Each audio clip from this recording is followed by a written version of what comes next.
physical being. No, Exactly. Right, Exactly. Exactly. He Explains doesn't that need our the guidance comes from feminine the or Quran. masculine. What I said was, this is the language that we're That's where using the to refutation came from. conceptualize. Okay, you also He said doesn't something hold- else. You Yes. also said something Yes. else that in order to He create, doesn't believe Yes. there's no, follow any it's like revelation. There's no God life universe. without Well, masculine and feminine. No, not That's how it necessarily. came Content over everything.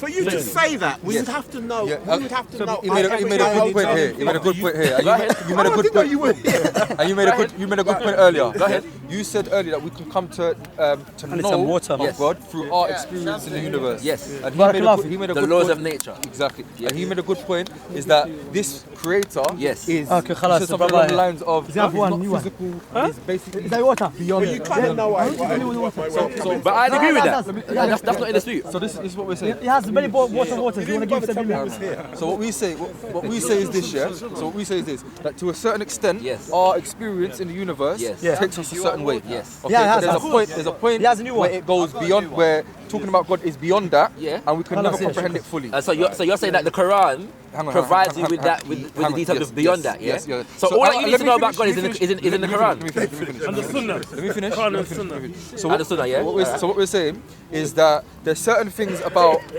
so for example, how God is eternal or how powerful God is. Yes. Okay, these things are beyond a finite mind to understand. Of course, yes. Okay. I'd agree with that. Okay. In Kemetic spirituality, they call that Amen, which is the unseen, the mysterious element of the Creator. I stick to my terms, which you can That's understand. fine.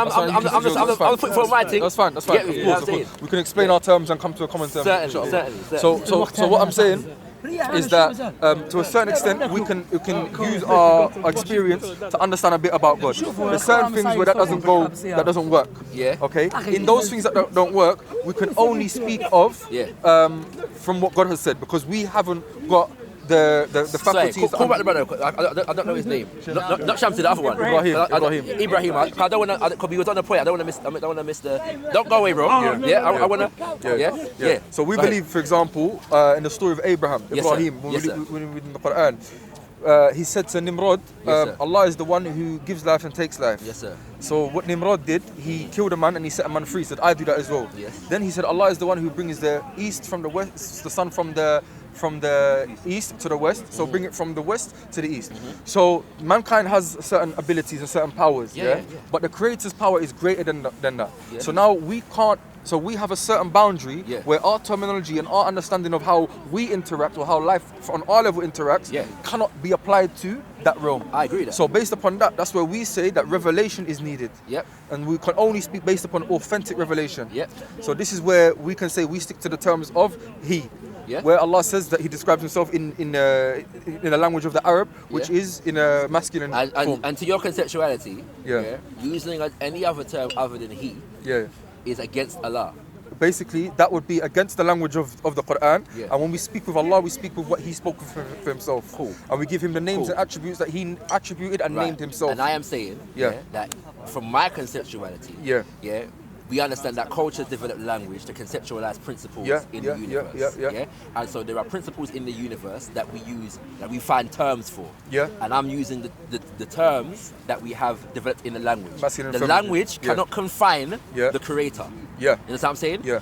I would argue no book can sum up the entirety of what the Creator is. Yeah. And so we have terminology in language, that explains that, like mystery or unseen or what is beyond our comprehension. Them kind of things. Yeah. I am saying that in the conceptualization doesn't mean that the conceptualization is enough to sum up the entirety of the Creator. Yeah. This is the conceptualization. Yeah. We conceptualize the Creator as masculine and feminine. Principally, partly because we understand that in our universe, we're balancing masculine and feminine principles. Yeah. So in the ultimate balance then, is the Creator Him herself. Okay. So if we're balancing ourselves on masculine and feminine, and we're seeking to harmonize with the Creator, we harmonize with the Creator with the understanding of what we are using. Yeah. So just like you use the Quran, Yeah. I'm saying we use the laws of nature. This is what we say. Right. So these laws of nature, I can't now superimpose what I've observed in the laws of nature. But it's not a superimposition. Let me just finish. So I can't now superimpose my experience onto that creator. Absolutely. Like I gave the example of Abraham and Nimrod. Allah gives a life and takes a life. What did Nimrod do? He set a man free and he killed a man.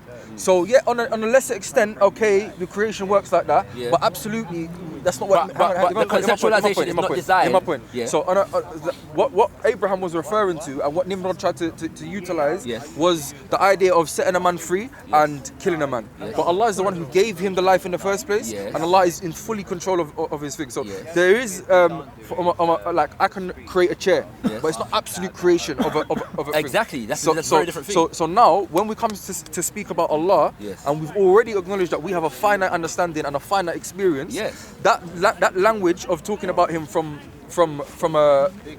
what's good.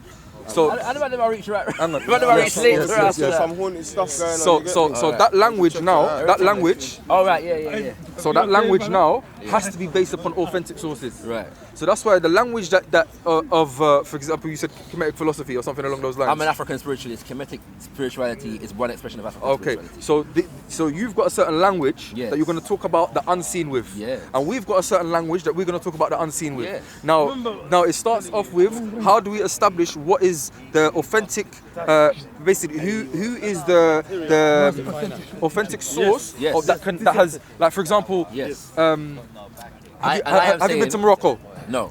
Okay, so I've been to Morocco. I can explain to you, I'm acquainted with that country. Okay, so when it comes to talking about al-ghaib, the unseen, it has to be somebody who is acquainted with that and be given knowledge. Now we have an argument in the Quran of Yusuf alayhi salam. Sorry.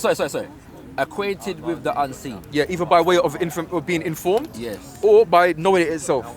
Okay, so we believe that the prophets are informed by Allah. So you understand that only the unseen can be acquainted with the unseen. What do you mean? So in the sense that if it's unseen and beyond our comprehension, then the only thing that can comprehend it is it itself. No. Okay, so the unseen is a huge. So the point is that if you said that our concept of the creator, our comprehension of the creator is limited. There's a comprehension of the creator that where the intellect stops. It's got boundaries. That's it. Boundaries. Right. So the only thing that fully comprehends what it is the creator itself. It itself. And this creator itself would No, that's right. Allah, because when we say the unseen, this includes many things. Okay, Allah is unseen. The creator of everything is unseen, but also the spirits are unseen. The jinns are unseen. We're going to come back to the spirit. Hang on. We like them words. So we also believe the angels are unseen. We also believe the paradise and hellfire are unseen. Did the prophet see the angel, or did he just perceive the angel in a different form? No, he saw the angel. So the angels are unseen except for in that instance. Yeah, of course. There's no problem for us.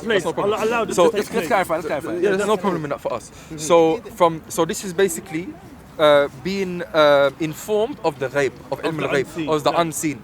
Now, based upon this, if that person is trustworthy and we can analyze him and analyze his character, analyze his message, and analyze him himself, we can now accept his testimony. Right. Okay. Now, when we come to what we have in the Quran, we have, funny enough, subhanallah, Yusuf alayhi salam. The Prophet Yusuf was in Kemet itself. He was in Egypt. Okay. And he was around the people who were worshipping ancestor worship, celestial body worship, and they were supplicating and calling upon deities and kind of anthropomorphizing nature and so on and so forth. And he said, what did the Hebrews call Yusuf? What did it? Joseph. Right. Prophet Joseph. Joseph. Okay. So now he was in the prison with them and he was living amongst them. And he said, those that you worship with Allah, they are just names that you and your forefathers have invented as deities besides Allah, for which they have no sultan. Now this is the key point. The sultan. What is the authority on which we can pick up this piece of history and say these people believe this, therefore that's an authority, or these people believe this and that's an authority. Now this is where we start from by saying that the Prophet Muhammad, peace be upon him, we have to. He's been speaking for a while, but go on. You understand my point. But Anwar, see what he said there, bro. This was the asl of the conversation, because what the bro, with all due respect, was saying, I was explaining to him that our belief in Islam, etc. Yeah? And what you're saying, because our criteria is the Quran and the Sunnah. Yeah. And his criteria is the African spirituality. So what is this? Which one has the Sultan? Sultan? That's correct. So what's the criteria? What's the Sultan? Sultan is basically the authority. Yeah, Which but one has been the authority? I can have my ancestors' beliefs or his ancestors' beliefs, but which one has been authorized by God? This was asking him the questions, bro. So the ancestors' authority is the laws of nature. In identifying those laws, they establish a culture and a tradition. So the authority is not the ancestors in and of themselves. The authority is the laws of nature, and the ancestors are the authority in as much as they develop a system. Let me finish, because I want to understand what he's saying. The level of confusion is interesting. Because man are defining my thing as subjective, and your entire argument is hinged upon evidence or proof, which I'm sure you are aware of the idea that one must accept that an individual named Prophet Muhammad received a revelation that was written down in a book. And one must accept that. But there's reasons why we accept it. And there are reasons why I accept what I'm saying as well. So we both have reasons. Hang on, when we say accept, we don't just believe in the creator because the Quran said so. The Quran has proofs for the creator, but externally. So bring me the proof. Hang on. So externally, we have signs of the creator. These things are all in harmony. It's not like we only came to know about the creator through the Quran. Rather, we came to know the full detail of the creator in the Quran, but we already had a innate disposition, 4 things basically: innate disposition, sound intellect, sensory perception, and wahi, and the messenger. Those are the 4 things. So these, my ancestors had all those 4 things. That's fine. So what we said, we acknowledge now in every society, because when we said we come to know of a creator and you come to have own knowledge based upon the Quran. Remember what we're talking about. Are we talking about knowledge of the creator? We said there's 4 things. Only one of them is wahi, revelation. We believe this is the most authoritative. But we say the start point is what is called al-fitra, the natural disposition. Now, this is ingrained upon everybody's hearts. Indeed. And including my ancestors. Including your ancestors. Beautiful. I love that. Absolutely. I'm glad we agree on that. Absolutely. So what we say now is that every society, including Kemetic society, Babylonian society, every society, West African, Chinese, Aborigine from Australia, South American, all I love of the them. fact that you're being inclusive, right? We have to. No, because what? This is not a thing that that you can't see. Basically, this is from Al-Bayinat. Allah's existence was clear to the people in Scandinavia. Allah's existence is clear to the people in South America. And in Kemet. Absolutely. And in Yoruba land. Absolutely. I'll give you one thing. In West Africa, you're from Jamaica, I'm assuming. And Antigua. Okay. I'm an Ashanti descendant. Okay, but so you know about the Maroons? Yes, sir. Okay, so the Maroons, what do they call God? What's the name for God? There's a few depending on the tradition, but the most common is Nyankopong, which is derived from the Akan word for the creator. Do you know what it means, literally? It's gone out my head, but go ahead. Nyang Kim Pong means the god of the sky. Yes, sir. Nyang Kim Su. Well, hang on. Sorry, can I say though? Sorry, because the idea of the god of the sky is actually a misnomer, and in fact, that which is actually explained. No. Let me just. Hold on, because we're dealing with language. We're dealing with language. So on this point, this book called Akan Traditional Religion, perfect. The interpretation of the god of the sky, was designed, was a designation imposed upon Nyankopong, the definition of Nyankopong, by European missionaries who wanted to degrade the spiritual system of the Akan people into sky god, earth god, water god, and them kind of things there, as though they didn't have an overall concept of a divine creator. So they say sky god. As if to say that this is animism that the people that are dealing with. They don't have the intellect for a universal God. I see that. So but that's not to say that the Akan didn't see God in the sky. This is the point. It's the point. Okay, so I think the sky god sounds like a cloud god or a sun god. I don't mean it like that. I don't mean that. A god above heavens. I'm saying that you gave a definition for what it means, and I'm saying that according to it's a rough translation. Sky god. But I'm saying it's not a rough translation. You cut me though. You cut me now. No, you cut me. What's the word for water? Rain that comes. What's the word for water? And what's the word for rain? I don't speak. I can fluently. That's fine. That's fine. In water. Right. Su. Yeah. Okay. What's the word? No. Okay. And rain is called Nyankin Su. Yeah. So there's water, yes, and there's water from the sky. Yes. So when I'm saying Nyankin Pong, yes, that means the God above the sky or yes, God in the sky. Mm-hmm. So only thing I'm trying to highlight from that is that every society, yeah, whether it's the pagan Quraysh, mm-hmm, whether it's the Kemetic society, the ancient Akan society, mm-hmm, even the Chinese, mm-hmm, empire, they had the Emperor of Heaven. Mm-hmm. All of them acknowledged innately, mm-hmm, yeah, mm-hmm, one supreme deity. Yes. That was above and distant. Yes. That was not something that was in the land. Yes. Rather, he created everything, and there was confusion. He's above, but he's everywhere. Yes. How is he everywhere? So these things are vague. Yeah. Are vague. Okay. Now, it's not vague, you know. No, it's vague. It's vague. But because you cut me again, my friend. Yeah. I'll let you speak. Don't worry. No problem. So this is the thing. So everybody instinctively, mm-hmm, has got this idea of a supreme creator who is above. Mm-hmm. Okay, we call out when the plane goes down. You can be an atheist all your life, but you're calling for God. Yes, you're calling for the supreme creator. Mm-hmm. Okay. Now, what came along with that, and this was widespread in many different societies, yeah, was ancestor worship, mm-hmm, and celestial body worship. Mm-hmm. So when that came in now, we came to not acknowledging this creator, basically giving the right for the creator alone. Mm-hmm. He created us, he provided for us, he gave us the sun, he gave us the moon, he gave us the trees, he gave us all of these things. So now we're going to give what is due to him to the trees, due to him, due to the sun. Again, that's a misconception. Because I'm saying that this is why I was trying to emphasize the point about Nyankopong, yeah? In the sense of the fact that, again, these were non-Africans who didn't understand African culture, yeah, who came to and saw things that they didn't understand and assigned attributes to what they saw that were not exactly true.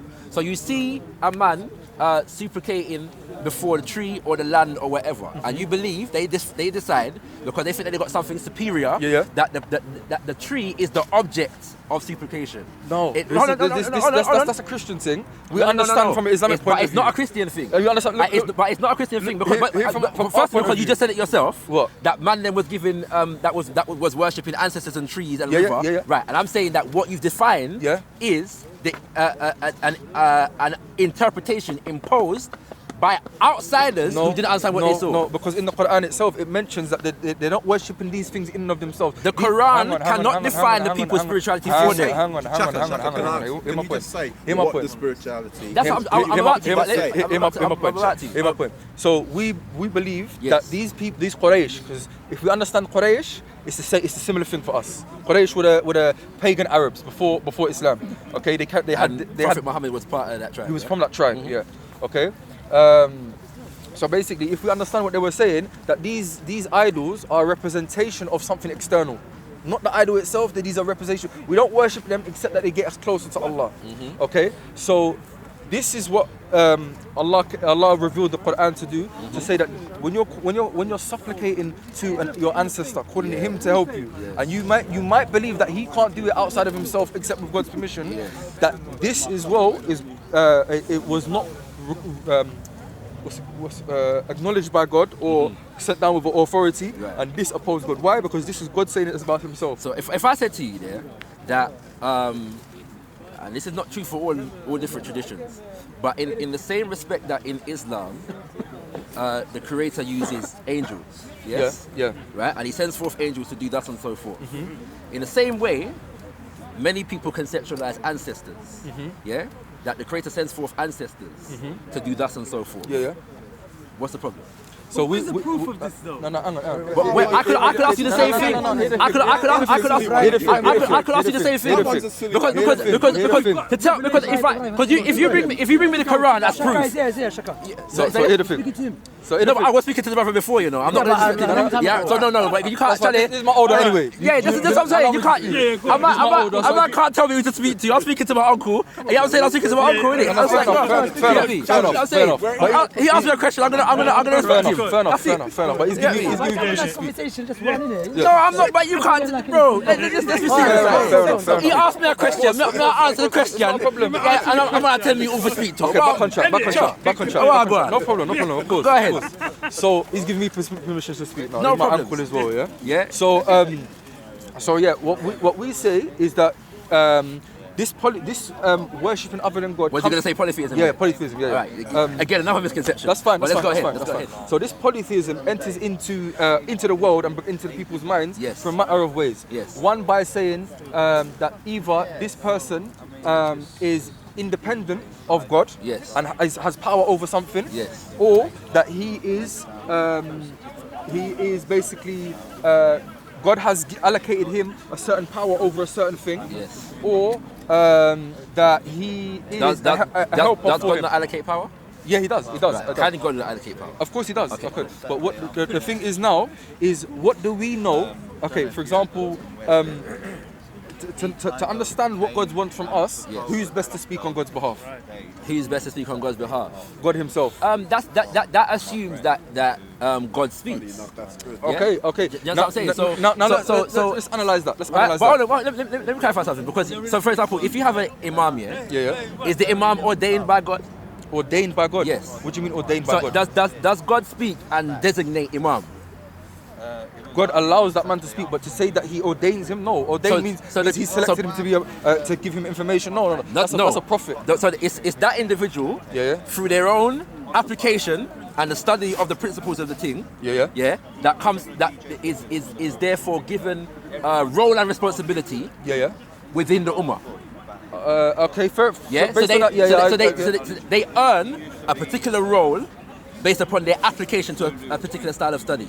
Okay, I can go with that. The same for scholars who are an authority within the tradition and them kind of things. Yeah, I can go with so that. I'm saying that there are people within various African spiritual traditions that it's not necessarily that the God ordained them or said this is your power or whatever. They have studied a particular discipline, and because of that, they have earned a particular role within a spiritual system or a community.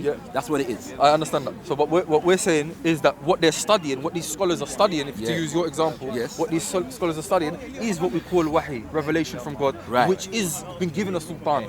Yes. Okay. And through the Prophet Muhammad. Muhammad. I'm saying. Hear my point. So we believe, for example, in Kemetic culture, 42 laws of Ma'at, all of that, that there is an afterlife, okay, and that there are certain things in this afterlife and certain descriptions of this afterlife.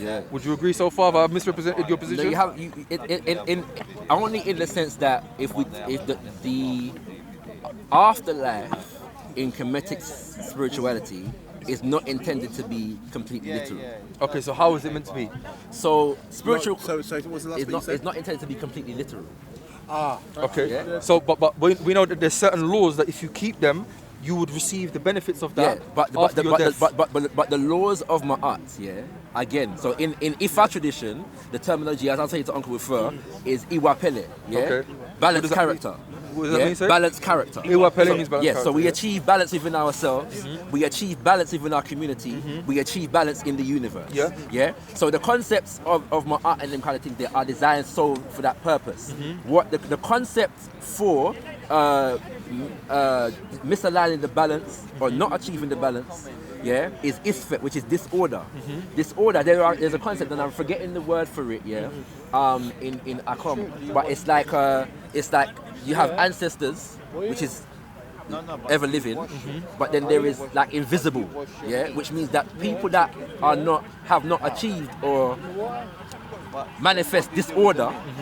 Manifest disorder or disorder? Disorder. Like chaos. Let's just say the equivalent of going to hell is not becoming an ancestor, is being forgotten by those who come after you. You understand what I'm saying? Okay. So the idea is that there's not a literal concept of a dungeon anywhere I would disagree with that to a certain extent. No, I'm saying in Kemetic spirituality, I am saying that this is the case. From what I've seen, from what I've looked, there was two kind of strands within people that kind of put forward this Kemetic belief. One was saying that there is literally an afterlife, and if you literally do these things, you would, I think it's Book of the Dead and so on and so forth. Basically, a guidance for how people to live their lives so that when they die, they would receive they would be able to receive certain good things, regardless. But that was literal. And then there's another. If you say so, you have to prove that though. Well, yeah, okay. Because the when you mentioned the book of Coming Forth by Day, which you said is the book of the dead, yeah, a lot of these were supplications. Can you remember any of the supplications? Because if you see the supplications, some of them are quite clear that this person who's making the supplication understands that there is an afterlife. Yeah, no, but you're saying that, and if we read it literally, we can get that understanding. Okay. I am saying that within the consciousness of the people, their understanding may not have been literal. This is what you have to appreciate. I'm gonna come now. You're going on, cool. We have to continue this. Yeah. I'll talk to you again. The black nationalist movement. Remember? We'll do it again, yeah? Because I was on it. Yes, sir. Yeah, remember? Love. Yes, sir. Alright. Yeah, good. So when you're saying that this was their interpretation, Battery's dead. so when you're saying that this is their interpretation, where do you get that from? Through study in the tradition, and how That they never understood it to be literal. Yeah. Because in the sense of the fact that when you study the tradition and how people acted and how in terms of buried dead and how people lived and how priesthoods were organized. So why did and to be fair, why did they place kind of riches and stuff inside the graves? Yeah, there's many explanations for these things. We treat the symbolic here. The thing is, the symbolic is important. We haven't got the actual original teachings first. So right now, what we're doing, though? hang on, right now, and this is the point. Right now, we're in 2019. Yeah. It's really and truly speculation about what they believe No, in the past. you can say speculation, you know. Yeah, because you can say, you know what? There's an extent to which I'm not going to disagree with you. It is. No, hold on. Right, because there's an extent to which I'm not going to disagree with you. Because a lot of the trud, the journey of African spiritualists is rediscovery, because a lot of things were lost to us, and so within that, sometimes we will find that things are misconceived. That's just part of the journey. Because there has been a direct attack against these things, and because of that, some of the history has been lost. Some of the history has been destroyed. I can agree with that. that. So I would. There's an extent to which I'd agree with you.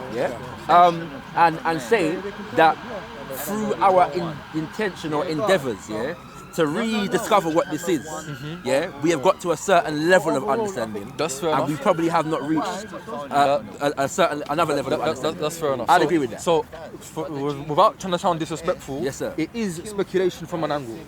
It's speculation. You've got pieces of a puzzle, and you're trying to establish what was the actual belief. My thing is this: you don't have. But that would not be dissimilar from. You don't have the. But that wouldn't be dissimilar from any religion or spirituality. But one we have a chain of transmission with Sultan, which is interpreted in different ways based upon things that happen after the Prophet, prior to the Prophet, during the Prophet, and all kind of different things. But you can. And scholars spend a lot of time. But you can scholars in Islam spend a lot of time trying to put that puzzle together. You right now can verify. Verify what? If the scholars of Islam can't verify, how am I supposed to verify? Scholars of Islam can verify it. I think he's Hear my point. They have a Quran. I'm not disputing that. Hear my point. Scholars of Islam can verify it. Verify what? They can verify whether it's the teach. Firstly, there's three things with regards to a text. Yes. Yeah. There's the text itself. Yes. There's the transmission of that text. Yes. And then there's the explanation of that text. Yes. Okay. All of these things we can verify. Right. Firstly, let's start off with if we was to apply the same criteria, basic criteria. Yeah. Okay. This is not like some crazy Islamic thing. This is something. If you was to go to a mechanic, you want your mechanic to know what he's doing and be trustworthy. Certainly. Yeah. So now when we're talking about the scribes, we're talking about how the text was handed down. Just remember three things: the text itself, the transmission, and the interpretation. We're discussing the interpretation. How have you established the text itself? How have I established the text itself? By word of mouth. Let's look at this text. Let's look at this text, for example. Let's look at what's the authors. So who wrote the Book of the Dead, Laws of Nature? All right, so let me ask you this: who wrote the Laws of Nature? The Laws of Nature. Yes. Allah wrote them.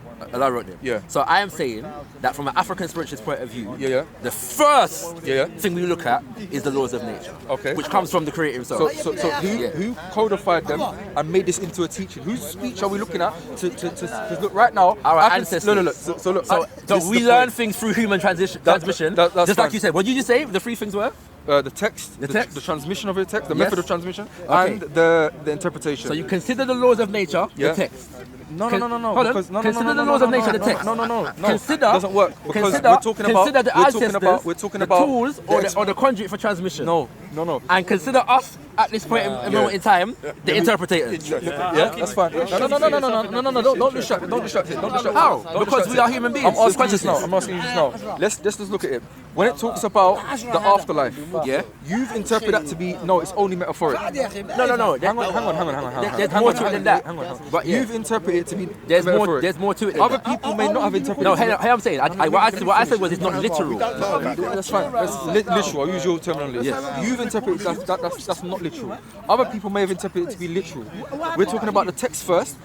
Then we talk about the explanation of it. The text first, Book of the Dead, talking about the afterlife and so on and so forth. Who's the author of it? The Book of the Dead is not the text. The Book of the Dead is nature. I'm talking about the text where you get the information. But I'm saying where you get the information of what your ancestors believed. Where do you get that from? Yeah, you know, we study the text. Yes. In where? But in where? Hold on. No, where'd you get the text from? The difference is. Where'd you get the text from first? Just say where'd you get it from? No. We can't do that. You know why? Because you're putting the cart before the horse. The difference is, that you're saying that your text comes from God. Yeah. I am saying, that there is no designation to say that in any African traditional system that there is a text that sums up the word of God. Yeah, it would be considered. I'm asking you. It would be considered arrogant of us to think that we can sum up the entirety of creation. Don't put words in my mouth. No, you I'm just not put words in my mouth. No, I'm saying this. There's an aspect of the unseen afterlife. Yes. I'm not talking about all of God. I'm talking about one aspect of the unseen. Remember we were talking about the unseen earlier? But you said and I said there's many aspects of the clarifying unseen. the issue of text though. So, I am saying that listen, the text you're missing my point. You're missing my point. Right. I'm talking about in some of your texts, your source text, the Book of the Dead, for example, it talks about the unseen. You interpret that to mean that this is not literal, using your words. No. Not the unseen. What I said was I'm talking about the concept specifically of the about the afterlife. Is not literal. Yes. Okay, but there's other people that have interpreted it to be literal. But that's your interpretation. And that's your interpretation. That's the whole point. That's the whole point. That's your point as well. For argument's sake, let's say that's true. I'm asking you now. We're talking about interpretation. How do we interpret? Do you interpret literally or non-literally? Sorry, non-literally or literally? Okay, because I've made the claim. Now, the text itself, who's talked about this, where did that information come from? The text itself that talked about it, where did the information come from? Where did the information about the afterlife? Where did it come from? Because we haven't been to that afterlife. This is the point I'm trying to make. But have you died yet? Again, you haven't died yet. This is the point I'm trying to make. No, here I'm saying because your question is. Some people have, remember? No, but some people come back to with a story. So this is it. Here I'm saying. No, because there is no I'm literally just asking you, where'd you get your belief from? I'm hearing you, but the premise of your question presumes that the people of Kemet, who you say took it literally, claim to have literally perceived this thing called the afterlife. Yeah? So that claim is not made. Yeah, but it's not made by who? The people that wrote the book of Coming Forth by Day, there's no individual that claims to have seen the afterlife and is now reporting on what it looks like. So this information about the afterlife, where does it come from? I'm just asking you basic questions. Again, these are. Proof, Anwar. Let's go. No, let him finish. I want to make sure. Charlie, I don't have to prove. No, I'm not trying. No, he's asking. No, I'm asking. I know. I am asking. But he's saying information. I am saying that in a do you understand the concept of mythology? Yeah. Right. And to a certain extent. And I'm saying that within people's culture, they create mythology to give expression to certain concepts. Okay. Right? And there are allegories. It's like having a moral to the story. Yeah. But I'm saying that mythology may not be true or it may be true. But I'm saying... No, I think Shaka's saying it's not necessarily literal. Exactly. What you said... So truth... Hold on. What you said, yes, I would agree, and I think you would agree. Some people would take it as literal. There's two... I am... But I am saying that the people would really bow down to an idol. The question is really no. It's like me. They would really bow down to an idol. They would really sacrifice things to an ancestor. They would really supplicate to an ancestor. Yeah, definitely. So these things that have exactly what I mentioned. They have no sultan, Anije. They have no sultan, no authority. Rather, it's a myth, but yet it is having real implications in their life. They are actually acting by worshiping. Now. So just to cut you, Frank. Be careful when you say myth. By his words. No. Whether he says it or not. There are connotations. Last point. So sorry for that. Yeah. So what I'm saying is that this does have real implications in their life. Right. Now, definitely. we're saying that we have a book, the Quran, sent by a messenger who we can verify and we can look into his life and understand, is he a true claimant? Sent by a messenger or sent by God? What do you mean? Was the Quran sent by a messenger or sent by God? Sent by God to the messenger. Through the messenger. Yeah. Cool. Okay, so we have ways now of firstly we're in the starting point of we know God exists from the just intellect, from the natural disposition, from our sensory perception.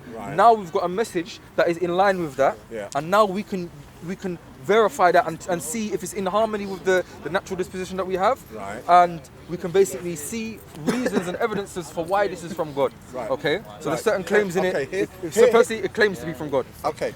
Now, in that, let's assume we've done the checking and everything, and this is where the real discussion we never even got to touch on. What are the evidences for why the Prophet Muhammad is a true prophet, and what are the evidences for why the Quran is from Allah? This is where the argument lies, because if this is true, Muhammad ﷺ is a true prophet.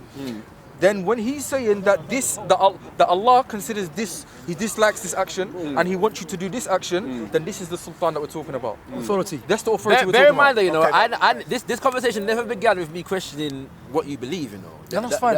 Uncle was questioning me. We've got our square that we stand on. We understand you've got your thing. So we're trying to come to a common term.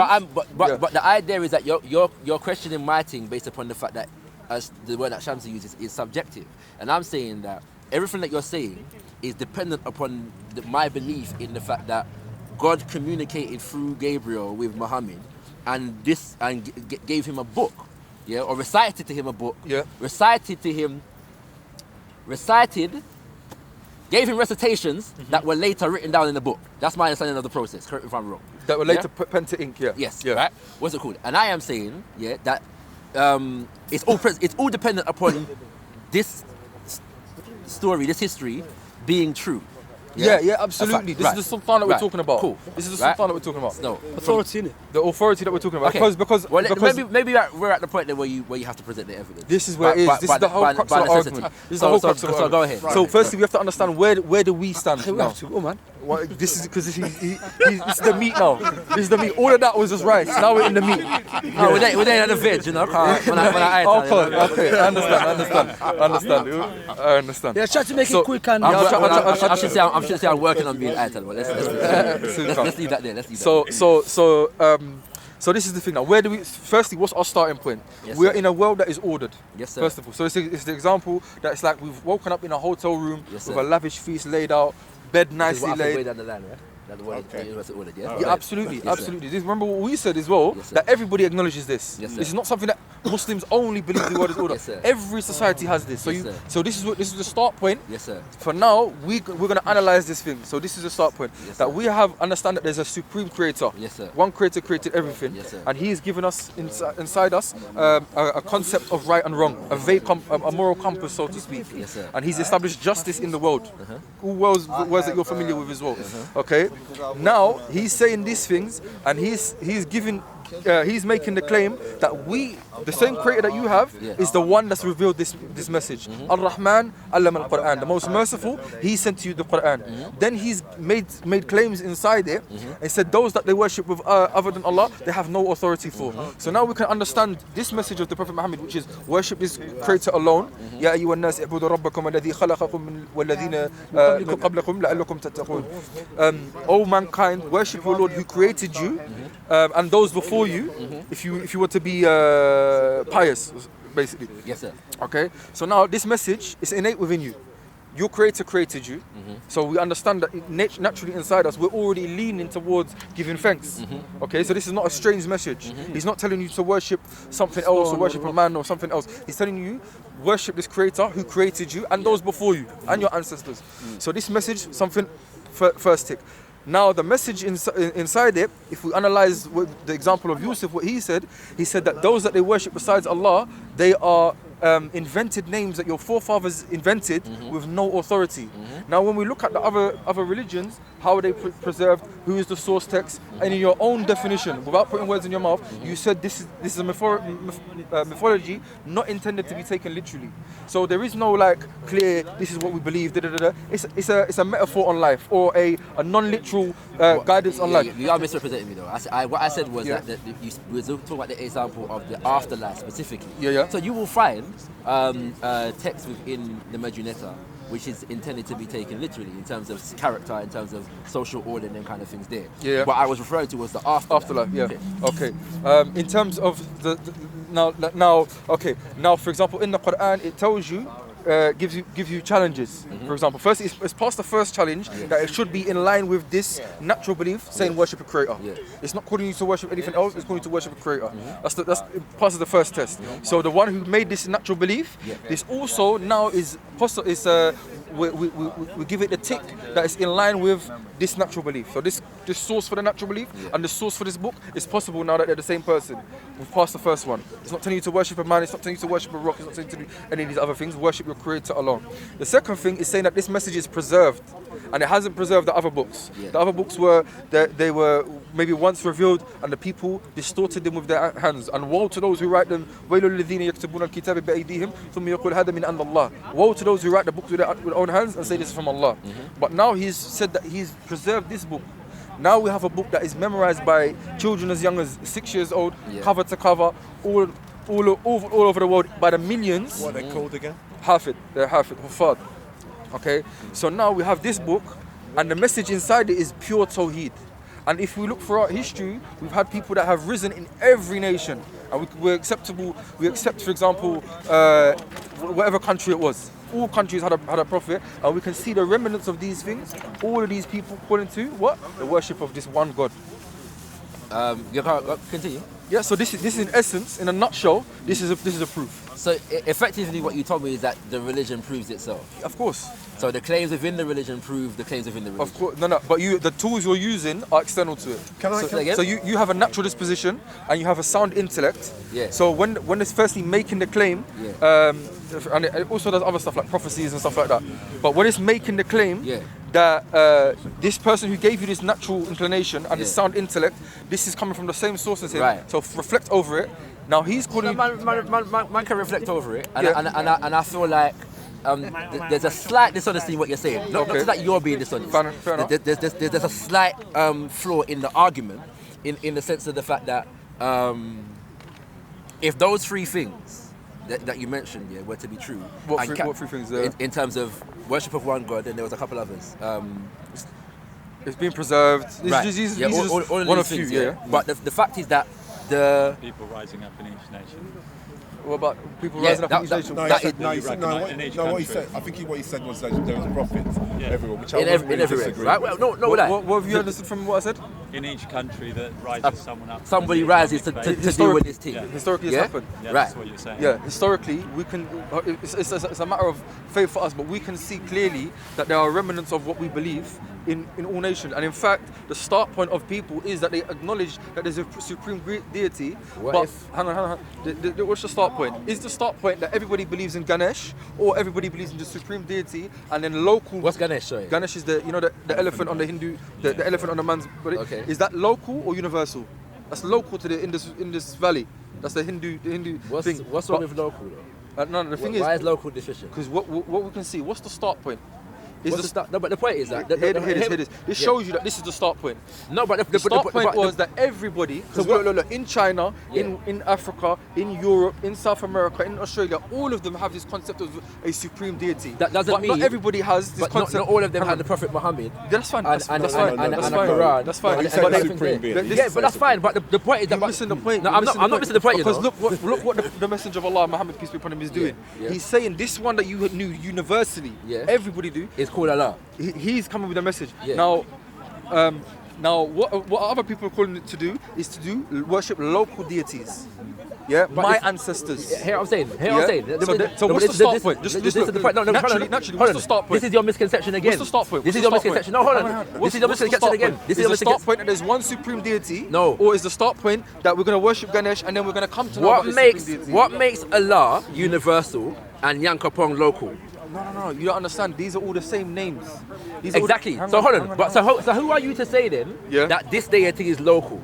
Right, and this deity is not. But that's what you just said. You said that these people were worshiping local deities. Yeah. In regards to the elephant. I'll give examples to the elephant. But my point, but hold on. But this is the point I'm trying to make. We cannot look at people's thing, and tell them what it is. Hold on, no, we can't. No, we can't do that.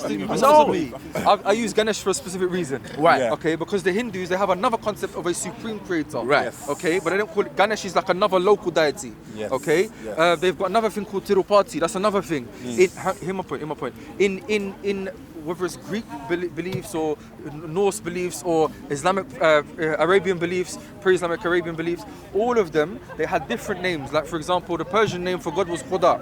Khuda, that means the supreme deity. Right. But then they had local ancestor worship. So we're saying the Nyankimpong would be the name in West Africa for that same creator deity. Yes. Okay. But now, in terms of worshipping a certain ancestor or supplicating to a certain ancestor, that would be local to them. Do you understand my point? Yeah. That's my point. That's my point. Fine. I know somebody who practices religion of the Native Americans, and apparently they considered the sun, the earth, and water. That was what they worshipped. This person, this is what he was practicing. So he was telling me, is the sun universal? No, well, it is in a sense. I suppose. So what we would say is that religions evolve. Okay, so the start point that we can see on every continent, and I can't say every society right now, their concept of has to include a creator now, because they could have gone away from that. But for the most part, when you go to the east, to the west, to the north, to the south, this was the start point, and then religions evolve. Right, the problem with what you've just said, this is recent. A mono god is a recent thing. No, it's not. Because Ganesh is 2 million years old.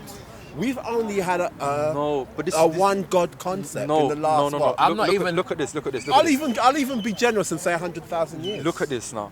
The start point is that all of them they acknowledge that there was a supreme universal deity, a supreme creator. Okay. Then they had 5,000 gods at one point. Okay, but there was all started with one supreme deity. There was one supreme deity. So look at it's two ways. Either the start point was that I've got my local ancestor worship, and then I come to know about this supreme deity. That's one option. Yeah. Or the other option is that I know about this supreme deity, and then because I venerate my fathers, my ancestors, then I come to worship. There's another option. That would be more. There's another option. The other option is the understanding that although I am created by the Creator, I'm created by the Creator through the lineage of my ancestors. And so I honor that lineage. I honor that lineage. Because my life is a consequence of that. In honoring the Creator. That's right. Hold on a second. Right. Now, is Prophet Muhammad universal? His message is universal, Right. He's a universal prophet, Right. Yeah. He came to the Arabs, right? Yeah. Okay. No, the whole of mankind. No. But he came to the Arabs, right? To the Arabs, Okay. Right. So my question to you is, what makes the Prophet Muhammad universal and not Olurun of Ifa local? Firstly, where do we get the text for his beliefs? What's the name? Sorry. Olurun. Where do we get his beliefs from? His message from? What's his message first of all? There's various different ones, but this is the person who codified the Ifa system. So what's the point? If you could my point is that summarize his message. What's his message? Let's analyze it. Because in order, we don't have to go through. Again, so the basic point of Ifa spiritual system is Iwa Pele, balanced character, achieving balance. Okay. Yeah, and how do we come to know of his belief? I'm asking basic questions. So there are. You have the Orisha, which are principles in nature. Let's just look at it like this. He's got a belief. Where's that belief found? One sec. Like I said to you, the laws of nature is the principal thing. Okay. So you find. Let me finish. How do you come to know his name? I'm asking basic questions. Let me finish. How do you come to his basic? Let me finish. Right. The laws of nature is the basic principle. Yes. So when you look at the Orisha, All of them represent principles. Orisha, sorry, who are they? These are what you might call the deities, yeah, but they are principles and forces in nature that are given expression. So we understand that life anthropomorphize in kind of. You could say that, if we're using this English language. You know what I'm saying? We're using English language now. We're not using another language. The problem with the English language is that it comes with its connotations and denotations. Fair enough. So if I say to you pagan, there's a literal meaning and there's a connotation that comes with that meaning, based upon the development of European civilization. That's true. Yeah. Right? So clarify your terms. Right. So I'm saying that you have the laws of nature is principle. Yeah. Okay. So it comes first. No, I know. You can summarize this. You asked me a question, where it comes from, but and so maybe you don't understand it. No. Anwar, he's basically telling you. I'm asking you asked me the question. No. You asked me how do we get the thing? Where does it come from? Where does it come from? And I'm saying to you, nature is primary. Yeah. So that initially, what we're talking about is harmony with the natural forces of the universe. Yeah, so you have just let's go back. And these principles are given. You asked me a question first. What was the question I asked you? You forgot your question. No, it's not. I'm basically your principles. No. Your question was, how do we know Muhammad alayhi salatu wasalam is universal? Yes. And you mentioned another person. What was the person's name? Olurun, yes. What's it? Olurun. Yes. So you said, how do we know this one's not universal? Yes. So I'm just using a basic criteria now that we have the text of this prophet, peace be upon him, intact with chains of transmission. Yes.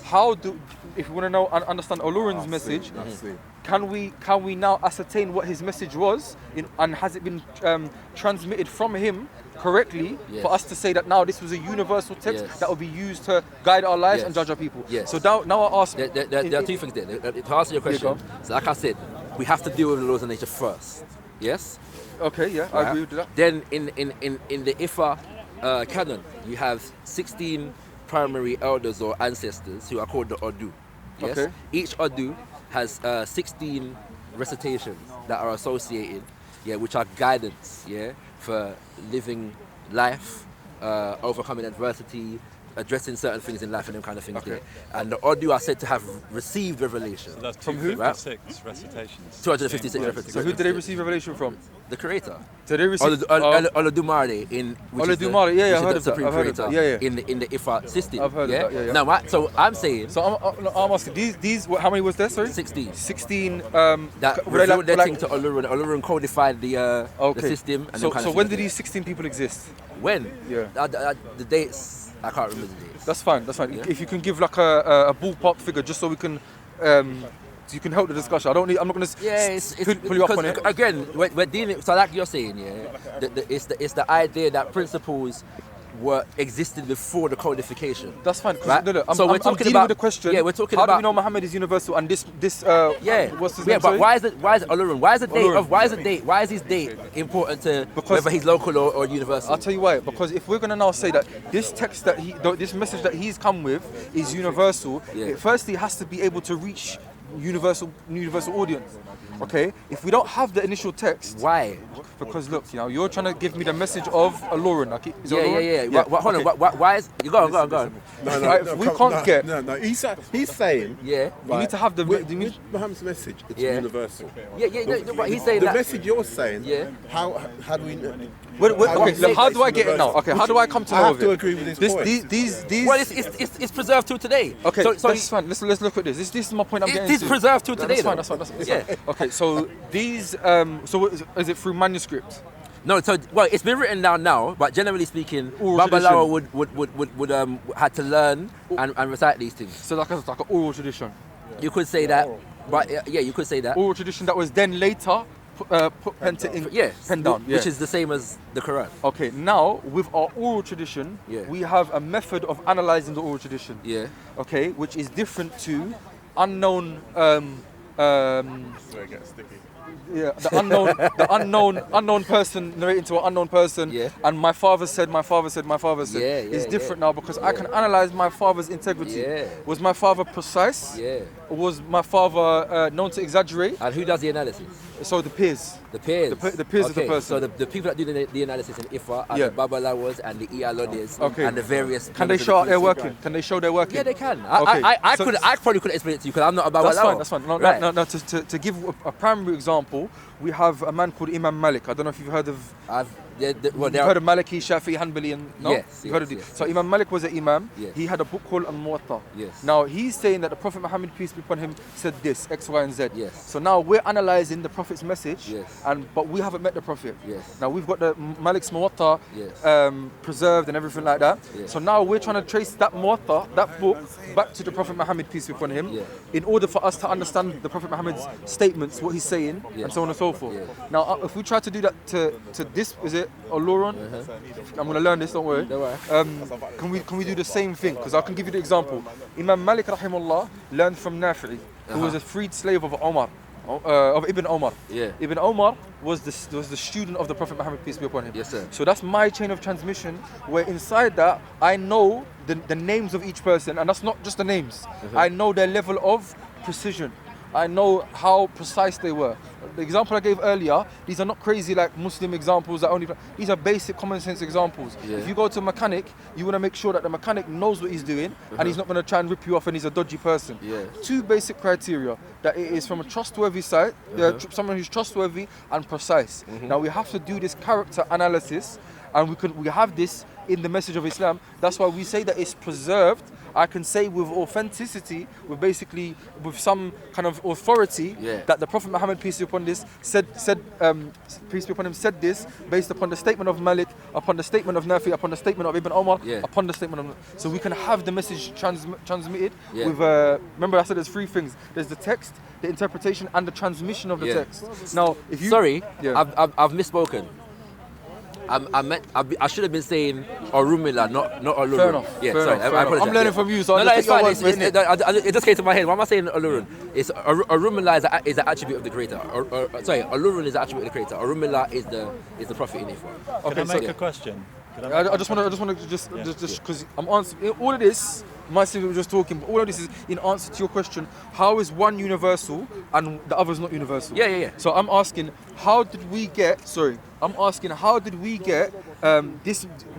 Now you've changed your name. You've messed me up completely. Orunmila. Yeah, sorry, I apologize. My fault. Orunmila. Yeah. So now we want to understand his message. Yeah. So how did we get this? Yeah. Has it come through unknown people that we can't verify? Yeah. Or has it come through named people that this person was precise, that person was precise? Yeah. If we can't do that, then fair enough. But that doesn't. So verification doesn't make it universal, you know. But it just makes it verifiable. But the first thing is that in order for it to be universal, it must be verifiable. See, it's not. I'd say you could be correct on that. But at the same time, you see, the thing is, so like for example, in the Ifa, it's a Rumila. In the Akan, it might be the names for Noche, The names will change, but I'm asking, how do we verify each one? No, but here I'm saying, from my perspective, there doesn't need to be a one individual that brings the revelation that everybody must follow. No, but there is. Right. You mentioned with your example that there were 16 people that received revelation. Yeah, no. I want to analyze any one of those given 16. Any given one of those 16. Okay. Can we?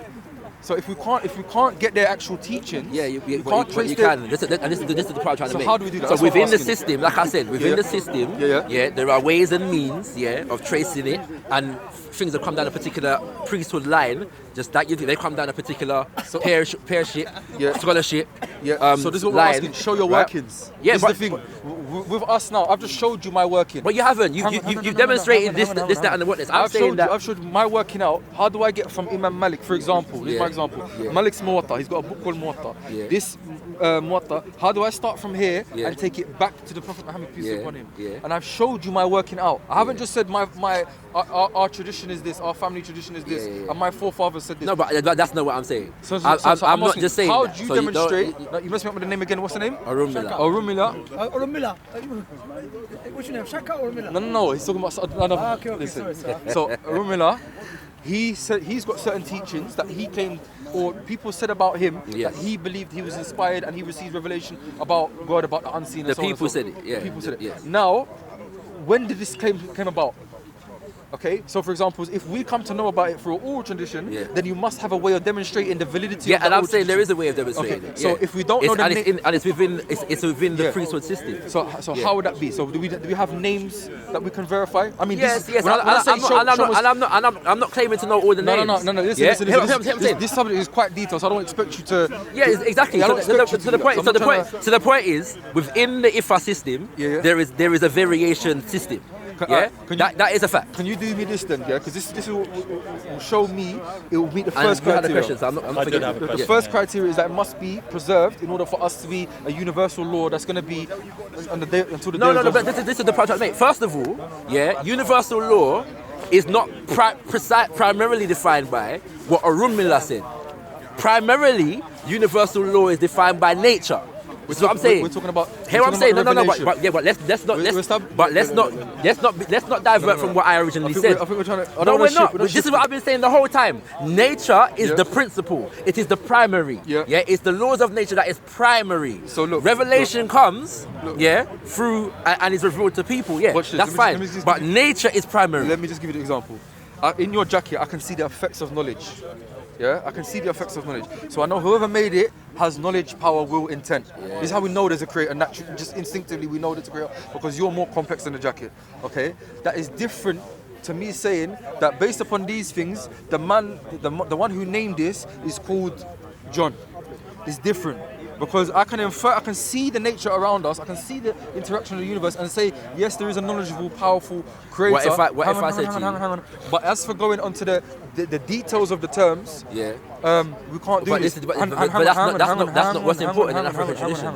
So we understand that in Kemetic tradition, in Quraysh tradition, they all understood that there was a supreme creator of these things. But the difference is... Hear my point, let me just finish this point. What we're talking about is what has sultan?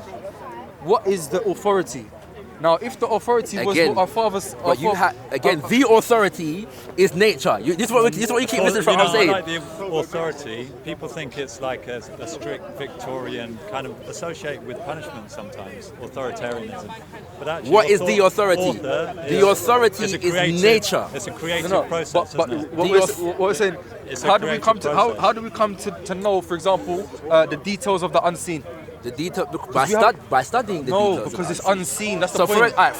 There are scientific principles here. No. Hold on one second. There are scientific principles that are not in the Quran, right? So if I was to say like electricity and them kind of things there, different equations that represent them, you won't find them in the Quran, right? Okay, but we study the thing and we come to right. These things are not against God. They're not against God, no. Right, okay. So I'm saying that in the same way, that the African spiritualist looks at nature and the universe and sees the through the physical and the immaterial and sees spirit in the thing and relates to the material as well as the spiritual. And through studying, develops a system of relating to the universe. And it's codified through prophets like Orunmila and divination systems and so on and so forth. So there's certain aspects of this. There's things that can still be verified today, such as the interactive... Revelation is eternal. No. Hear my point. So there's things that can be verified today. So for example, how certain aspects of nature interact. So this type of medicine, that type of medicine, all of these things is clear. That's whatever culture, every culture has their own type of thing like that. And we can absorb that and take that in, and that's still valid. Now what we're saying is, when it comes to making authoritative statements about the unseen, for example, or to what is pleasing to God, for example, this now needs to come from an authority. Because remember, we said at the beginning of this that our intellect has a boundary. Now we're saying that when it comes to what God is pleased with, what God is not pleased with, and the name of God and so on and so forth, I can't just infer from just looking at your jacket and seeing that yes, it's made by a knowledgeable person, yes, it's made by a powerful person with a will, that his name must be John. I can't do it. It doesn't follow it. But hear my point. So what we're saying is that we have the Prophet Muhammad, peace be upon him, with a preserved message, which is in line with our natural inclination and in line with the history. We have a starting point of a supreme creator, and he's saying worship your Lord alone, and these are the names that he's given himself, for example, and these are the descriptions of paradise or hellfire, for example. Now you're saying that there is another prophet who's made claims about this world that we can verify and things that are beyond our verification. Yeah. Now, in order for me to accept his, I'm coming now. So do I still, yeah. We're going wrong, but we're going long, but we're gonna summarize it. Now, this other person, in order for me to accept his testimony that is true, I need to firstly understand who he is. Yeah. Where's his message come from? But again, your proof is based upon the religion proving itself. Of course, it has to. Yeah, it has to. But I am saying that the ultimate source, for people that come from an African spiritualist perspective, right, is the laws of nature. I think so it's we more begin. than that. So we begin, Yeah. by looking at the laws of nature, and harmonizing with the laws of nature. Does that include the stars as well? Nature nature? in its entirety. Okay. Yeah? So nature in its entirety. So can you Everything else comes after that. So look at this now. Yeah? Is the creator, is he pleased with, if I'm in trouble now, me supplicating to my ancestor and invoking him for help? Is he pleased with that, yes or no? It's either yes or no. No, it's not. It's not yes or no. Go on. Because your question is based upon the premise of a creator being concerned about things like that. Yeah. So look. But there are, hold on a second. Let's look at the nature. Hold on a second, Look at nature. Yeah, no, I am looking at nature, but what you're inferring now the nature of the creator. Yeah. And in a sense the personality of the creator. Yeah. But we can see the effects of that. But there is not. Yeah, I would agree. Nature is a personality of the creator. When it comes to this is the word handiwork. It's the handiwork that shows. No. That shows Personality. There is an intelligence. That governs the thing. We say I'm saying the words that we can come on terms with. The handiwork that shows the attributes of. That's fair enough. That's a fair statement. Well, put it this way: if you can say, use words like "would God be pleased with?" Yeah. This is a personality trait. Okay. Yeah. So I can use the word personality. Yeah, I am saying that the personality of the creator is manifested in the creation because the laws of the creator. I'll just stick to terms that I'm comfortable with. That's fine. Yeah. That's fine. Yeah. My only point is that your question presumes that there is a creator that is going to look at my action in terms of worship and be pleased or displeased with it. Yeah. From our conception, we in understanding that we have a lineage through which we are created. Yes, the creator is pleased when we honor that lineage. Okay. Yeah? We honor that lineage. And you've used the word ancestor worship. We tend to use the word ancestor veneration. Yeah. Right? It's a slightly different thing. So, right? Hold on a second. What is worship? Let me get to a point, about this thing where you said about the bowing to the trees and them kind of things there. Yeah? No, how we stick to this because this is an example. No, but it all links in because we honor the creator through that lineage, because that's the lineage through which the creator created us. Oh, fair enough. Right? We honor the earth, because this is what sustains us. When we get food and them kind of things there. Yeah. So we don't just dig into the earth, and grow. We give thanks for it. Yeah. So who do you give the thanks to? We give thanks to the spirit, that created the earth, and the spirit in the earth, which is the creator itself. The creator is within it. Okay. And the creator is beyond it. The creator is around it, and the creator is through it. Yeah. So there is no aspect of the creation that the creator is not a part of. So whenever we're relating to the creation, we are relating to the creator. What about Donald Trump? What about him? He's a part of the creation. There is balance in creation. Hang on. So there is balance in creation. Yeah. So if God is everything, there is balance. So I agree. No, I'm going to ask you a question. You said what about Donald Trump? Hang on. Go on. If God is everything, that includes the evil and the good. Yeah. Okay. Yeah. So now, if you're saying there's balance in creation. So right now, did Allah create evil? Allah created things with the ability to do evil. Okay. Yeah. No, but Allah including Donald Trump, right? Including Donald Trump. Okay. But does that make Allah evil? No, I didn't say Allah. I didn't say it. But I didn't say the creator is evil. No, that's the answer then. So what I'm saying is, if God is everything, is different to saying did God create everything. I'm saying is everything. So I'm saying that there's balance in the universe. The universe is based upon balances. So now, there is no distinction in your Kemetic belief between this supreme deity and the supreme creator and the creation. I am saying that what's the distinction? I am saying that the creator is indistinct and beyond distinction. Okay. Yeah. So indistinct meaning we understand through our connection with, but beyond distinction because we don't comprehend the full extent. hang on. I understand with the beyond full comprehension. I understand. So that. I am saying that. But as for you saying that God is like, so for example, God is everything. The idea is basically that there is spirit in life. So now, but and the spirit in life is the creator in the creation. So now you haven't distinguished between the supreme deity and the creation itself. It is not in, the emphasis is not on on the deity being distinct from, but the deity being a part of and so, but the ancient, understood through. So ancient. If you're going back to African beliefs, because we don't. Hang on, this deity was always considered as above and distinct from. No. And the ancestors, as I said, and the ancestors were worshipped to get to that. The African consciousness is able to understand two different concepts, yeah, and harmonize them. Okay. Right? So the idea, yeah, that the creator is beyond my understanding is not a contradiction to the idea that I understand of my understanding of myself as a manifestation of the creator's creation. Like wave and particle. No. So basically, it's like taking a particle of the ocean, yeah, just what I'm saying, and calling it the entire ocean. So I'm just a drop, in the thing. So look, yeah, so look, the principles in this drop, the thing we start, are in the ocean. The thing we acknowledge, but there is greater expansion in the ocean than there is in this little drop of things. So look, the thing that we start with is that this creator created us. Yeah. And we, prior to our existence, we were non-existent, and the creator brought us into existence and gave us life.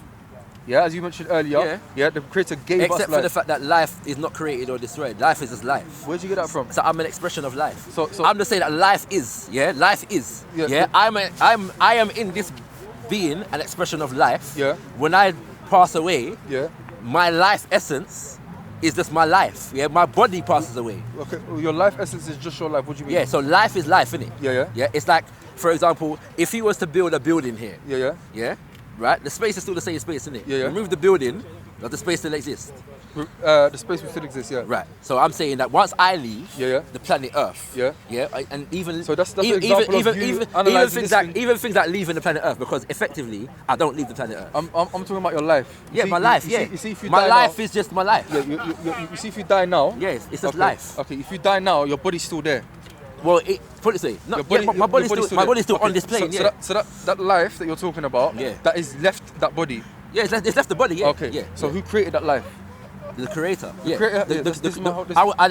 creator created the life. The creator is the life. So where'd you get that last bit? That creator is the life. Where'd I get it from? Yeah. Because all life is given by the creator. Yeah, given by. So it's like it's. Yeah. Huh? We're gonna go. Yeah, I'm gonna go as well. My question was about the afterlife. What's your name? Shaka. Anwar. Yes, sir. It's time to go. Yeah, another time. Sorry, question. I don't think I can. No worries. It was about the afterlife, and it was about it's a reward system. Yeah. And just why that's necessary. The reward system, can that not be like in being good, doing good deeds in this life? Why can there not be the fruits of that in this dimension? On this. There are. So we believe, for example, being good to parents has certain, keeping family ties has certain benefits in this life. Yeah. So from an Islamic point of view, our reward system includes benefits in this life as well. So it's both. But this is again, if you don't believe in Islam, you're not gonna. If you go back to the foundation of the discussion is belief in Islam. Like, do you believe in a creator first of all? Yeah. So if you believe in a creator, the creator's laid down a way ingrained in our hearts that we acknowledge him. So basically, what we say is, following on from that he sent prophets and messengers with a way of how to worship him and what he's pleased with. Yeah. And based upon that is where we get the reward system. God is pleased with this, God is not pleased with that.